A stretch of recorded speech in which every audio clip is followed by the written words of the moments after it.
ng Panginoon. Naisip ko, si Sister Angel, pwede natin gawing object lesson si Sister Angel sa doon sa Bulado. Kasi si Brother George, hindi pa kasama ko. So, isasama ka natin na object lesson niya. So, praise God! Kunin na po natin ang ating mga Biblia. Pwede ba dito tayo sa... Pwede ba dito yung isa? Sabi mo ngayon, hindi mo ito sa mukha ako. Pwede mo sa gilid, hindi makakita mo na. Praise God. So, inahit na po natin ang ating online connection.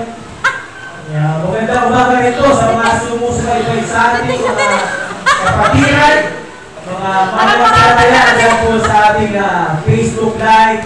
At nawa po ay masawa namin kayo sa pakikinig, sa pag-aaral, at pagsasabuhay ng salita ng ating Panginoon. Praise God! Dumako po tayo sa Roma chapter 8, verses 1 to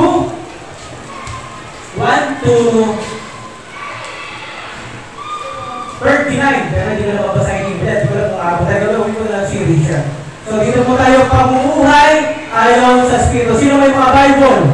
Ilabas ang mga Bible. Hindi na ang Bible sis. Hindi ako kasi may bitbit ng bata na. So okay lang yan. Okay, tayo may mga Bible.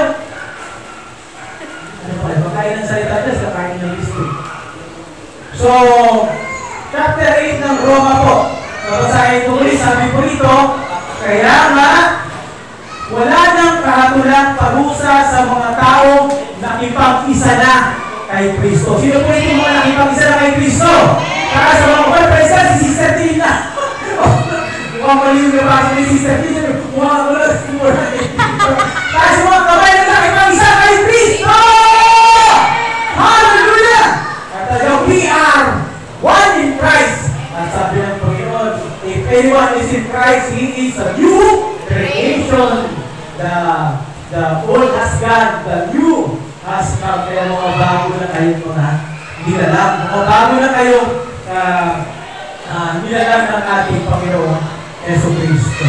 So, sabi sa verse 2, sa pamamagitan ng kautusan ng Espiritu nagbibigay buhay dahil sa pakikiisa natin kay Jesucristo, pinalaya na ako mula sa kautusan ng kasalanan at kamatayan.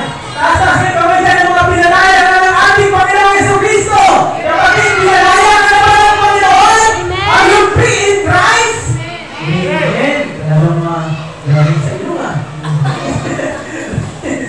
Tayo yung pinalaya. Nakipag-isa na tayo kay Kristo. Wala na tayo sa katulan. Pinalaya pa tayo ng ating Panginoon Jesucristo. So, verse 3, ginawa ng Diyos ang hindi kayang gawin ng kautusan dahil sa kahinaan ng tao. Yun ang ating pagiging makasalanan. Yung simple nature natin ng Adamic nature natin. Isinugo niya ang kanyang sariling anak sa anyo ng tao makasalanan upang pawiin ang kasalanan.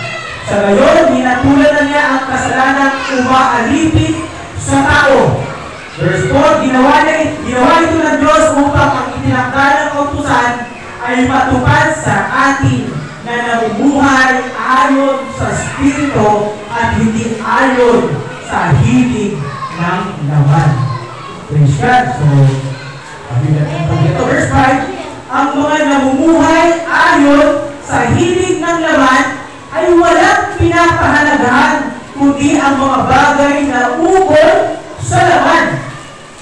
Ngunit ang mga namumuhay ayon sa Espiritu ay nagpapahalaga sa mga bagay na espiritual. Praise God. Magkakaalaman na ito. Verse 6, ang pagsunod sa hilig ng laman ay naghahatid sa kamatayan, ngunit ang pagsunod sa Espiritu ay nagdudulot ng buhay at kapayapaan.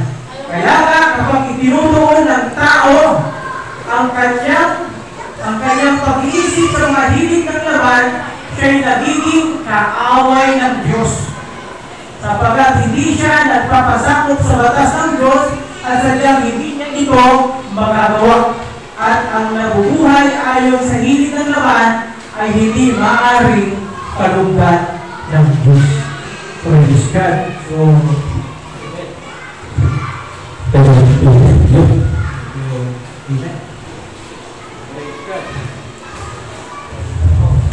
Amen.